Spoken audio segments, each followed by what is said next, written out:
try to tell a story about FUS model systems that we've been using and how we observe evidence for innate immune signaling and how we transfer that to the clinics. And in the end of the talk, I will also broaden this view on more genetic ALS forms. I think I can quickly go over that because you're already familiar with that. So we also use as a main model iPSCs. So we get those cells from affected patients with evident mutations. And out of that iPSCs, we make special cell types of the CNS, mainly neurons, spinal motor neurons, but also astroglia and microglia. Usually a certain aging effect is necessary to induce phenotypes, and we use them for toxicity studies, drug discovery, but also, of course, as a model system. I need to show some old data in the beginning because we've been working with FUS for a long time now, and in the first place, you see like FUS is located in the nucleus, but over time in the mutant, you see a mislocalization to the cytosol, to the axons within this mutation. So we were wondering, okay, what's wrong with those axons in the FUS-mutant spinal motor neurons? We've been using this MFCs, it's a chamber system where you see the cells from one side and you can grow those axons all the way through, so we have a pure axonal culture. And what we observed over time was a degeneration only in the mutants of their axons, which starts with a blobbing and then complete loss of structural integrity. So this is the quantification down here. That's all been published a few years ago. Over a long period, you see this structural axonal damage in the FUS mutant. And we moved on and said, okay, what's wrong in those axons? And we had a look into mitochondria. You see here the mitochondrial marker in a fluorescent dye. And what you see is a loss of mitochondrial functioning in the mutants. In iPSC-derived motor neuron axons, you see a loss of motility of mitochondria and a loss of mitochondrial membrane potential, which is indicated by the green color. The thing is, we still didn't know what's wrong, but what really the etiology is of this phenotype. So we said, okay, we take this approach again with the MFCs, and we try to isolate the somata, like the nuclei of the cells and the axons, and do so-called spatial RNA sequencing, which is not really spatial, but we try to differentiate the axonal compartment and the nuclear compartment. And what we see is this, enrichment of several pathways. Mainly, we see enhanced mitochondrial gene expression, but also evidence for like interferon-related stuff going on. So we see RIG-I receptor signaling, herpes simplex infection, which is kind of indicative of interferon type 1 signaling. And both of this is going up in the axons of the affected FUS-mutant spinal motor neurons. The thing is, we had to look into literature if this was ever published before, and indeed, for example, this RIG-I, which is seen here, has been shown a few years ago, I think in 2016, in sporadic ALS in general. So they saw that RIG-I is generally found in post-mortem specimen of ALS patients, sporadic ALS patients. And there's even more evidence. So we also know that STING, which is also really important,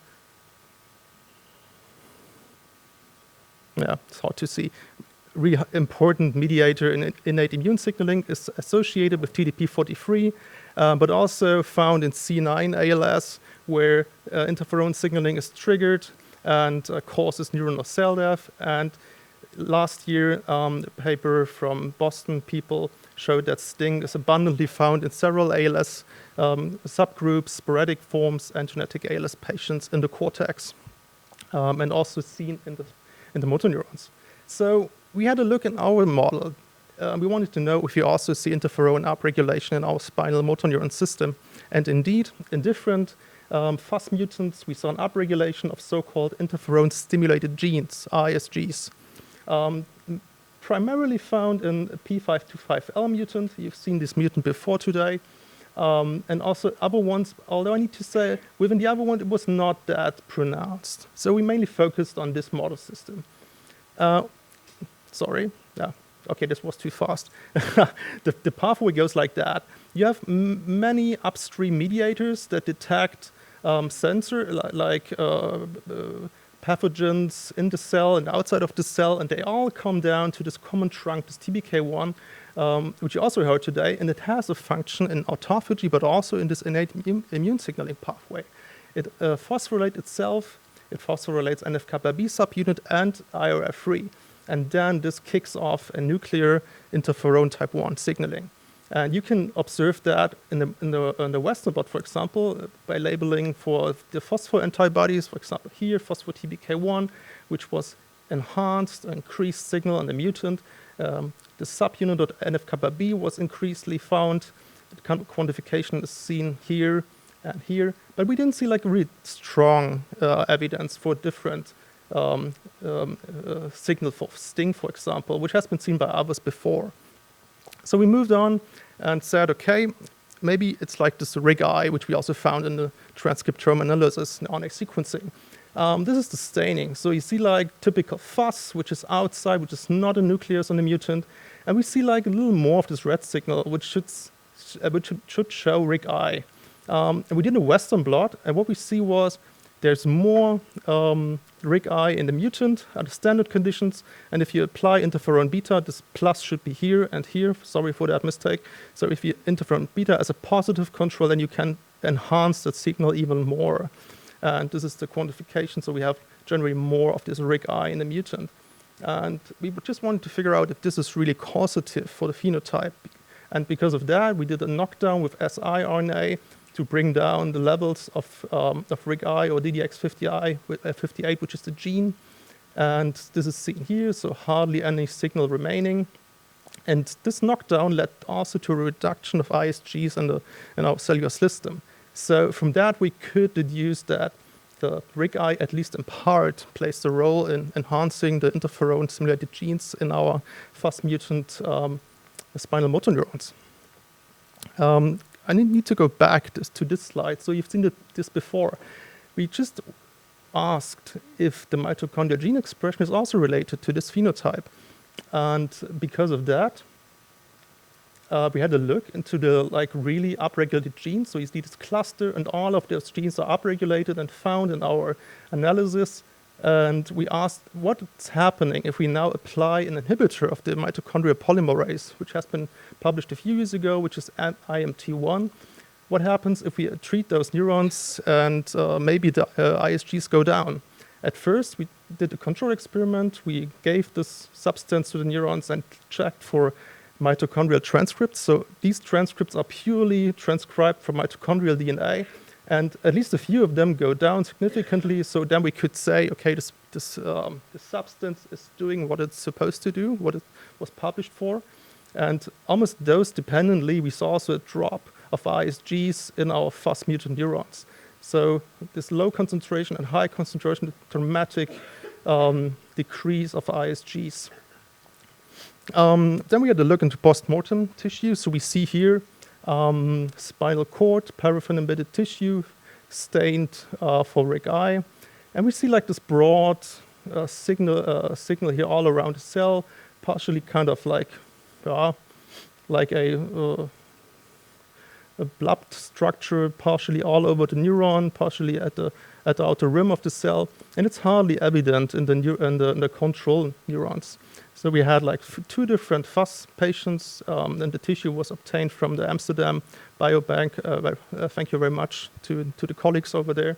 But we saw also other cell types, for example, these little guys, and we asked what's happening with astroglia and microglia cells.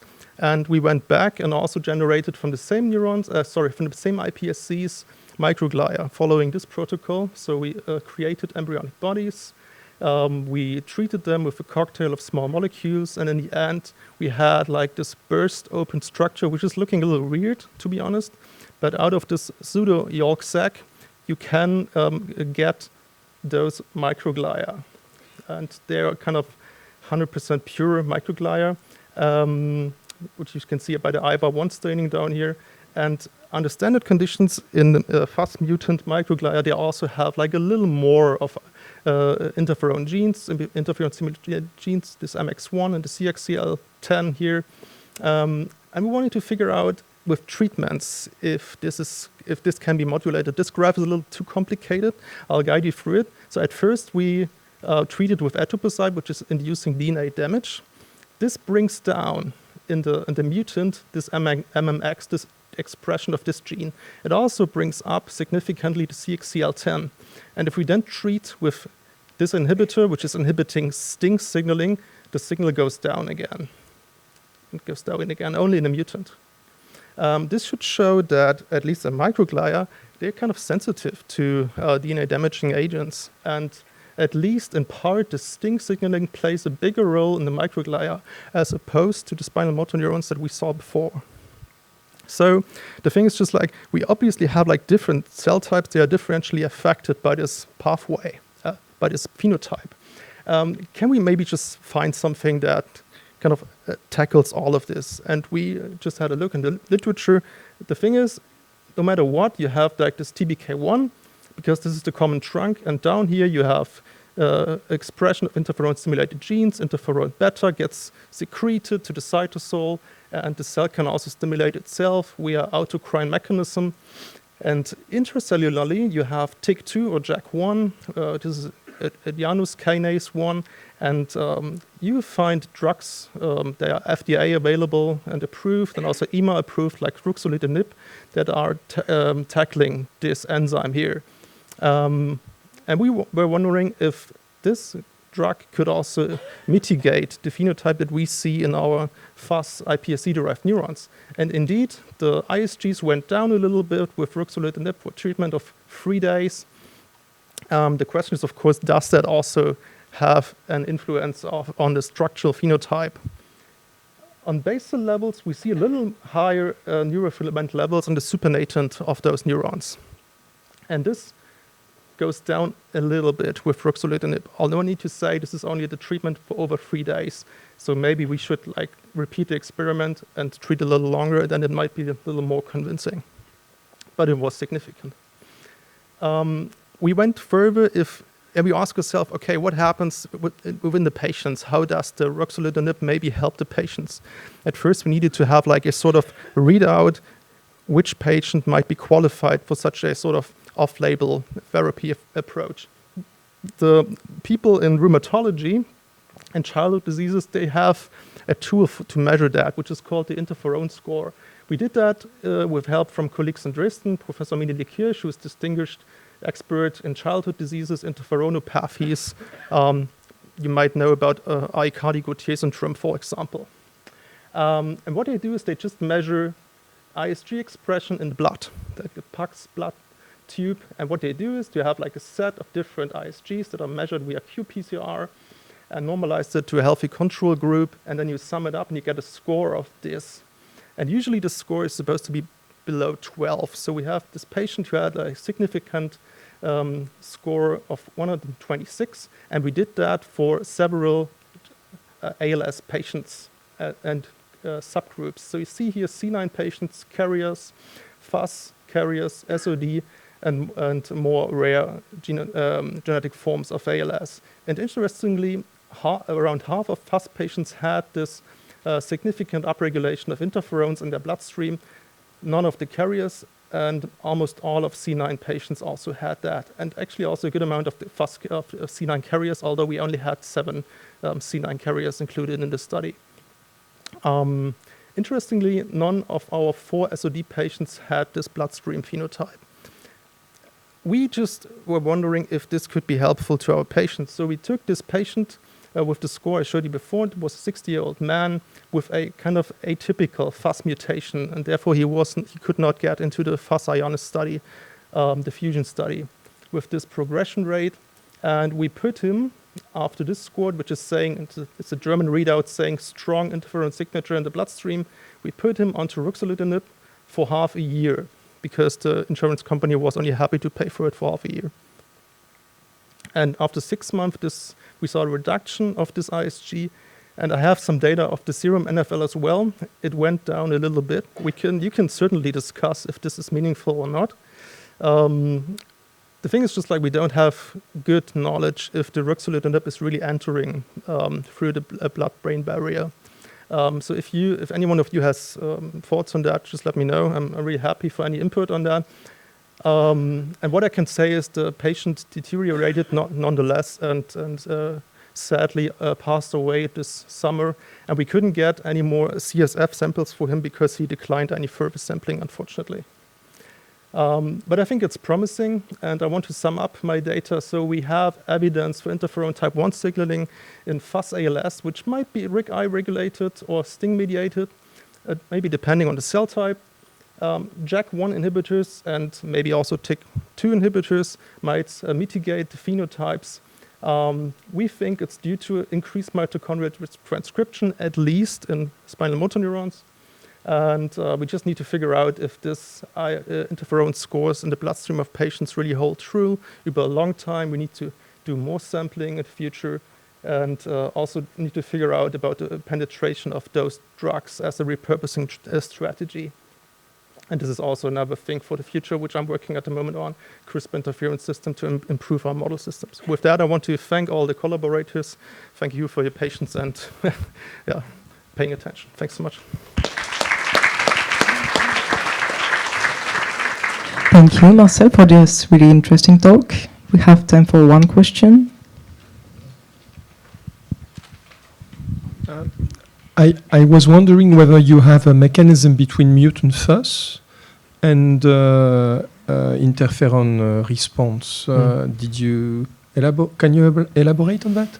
So we tried to put that back from the backside, so to speak. So we saw this interferon signaling, and we could bring that in conjunction with the enhanced mitochondrial transcription.